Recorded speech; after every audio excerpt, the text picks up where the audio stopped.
დაახლოებით 961 წელს არაფლით გამორჩეულ ფანასკერტის ციხეში დაიბადა ვაჟი, რომელსაც დიდი მომავალი ელოდა. ახლად მოვლენილ ბაგრატ უფლისწულს მემკვიდრეობით 3 სამეფო ერგო. 975 წელს 13 თუ 14 წლის ბაგრატი აი აქ, უფლის ციხეში, მაშინდელი ქართლის ერისთავთა რეზიდენციაში მოვიდა და ეს მხარე მის მფლობელობაში გადავიდა. ამ საქმეში ბაგრატს გამორჩეული ერისთავი იოანე მარუშიზძე და მამობილად ქცეული ბიძა დავით კურაპალატი დაეხმარა.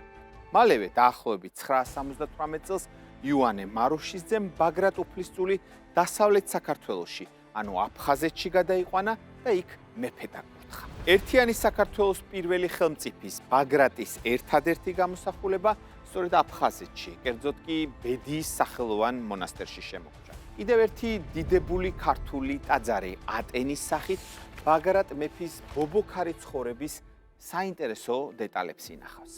ეკლესიის კედელზე არსებული წარწერის მიხედვით ახალგაზრდა ბაგრატი როგორც ჩანს საკუთარ დედას დაუპირისპირდა.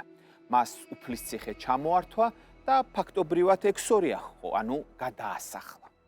თუ დედა-შვილს შორის კონფლიქტი მართლაც არსებობდა, როგორც ჩანს ის დიდხანს არ გაგრძელებულა. მოგვიანებით ბაგრატი დედას ყოველთვის თავის გვერდით იხსენიებს, მაშინაც კი, როცა ამის არანაირი აუცილებლობა არ არსებობს. ამის დასტური ბედიის ოქროს საოცარი ბარძიმია, რომლის პირზე ასეთი წარწერაა შესრულებული. წმიდაო ღმრთისმშობელო, მეოხ ეყავ წინაშე ძისა შენისა ბაგრატ აფხაზთა მეფესა და დედასამაცსა გურანდუხტ დედოფალსა. ბაგრატ მეფისათვის სენტიმენტალიზმი უცხო იყო. თუ ეს საქართველოს ერთიანობა სჭირდებოდა, ის რადიკალურ გადაწყვეტილებებსაც იღებდა. 1010-1011 წლებისათვის ბაგრატმა თავისი მამიდაშვილების, ეგრეთ წოდებული კლარჯი ხელმწიფეების სამფლობელოს შემოერთება გადაწყვიტა. სწორედ ამიტომაც სუმბატი და გურგენი სადარბაზოდ მიიწვია ფანასკერტის ციხეში.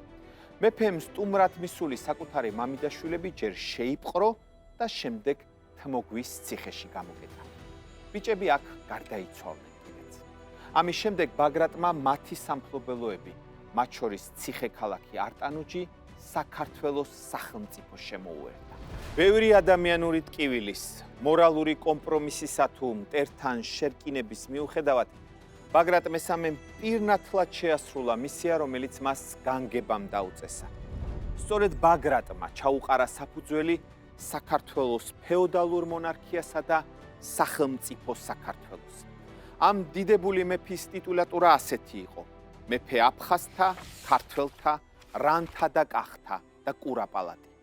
ივანე ჯავახიშვილი წერდა: ბაგრატ მეფის მტკიცე ხასიათმა, ბრძნულმა და წინდახედულმა მმართველობამ, ვაშკაცურმა გულადობამ და შორს გამჭრეტელმა პოლიტიკამ საქართველო გააერთიანა და მის ძლიერებას მკვიდრი საფუძველი დაუდვა.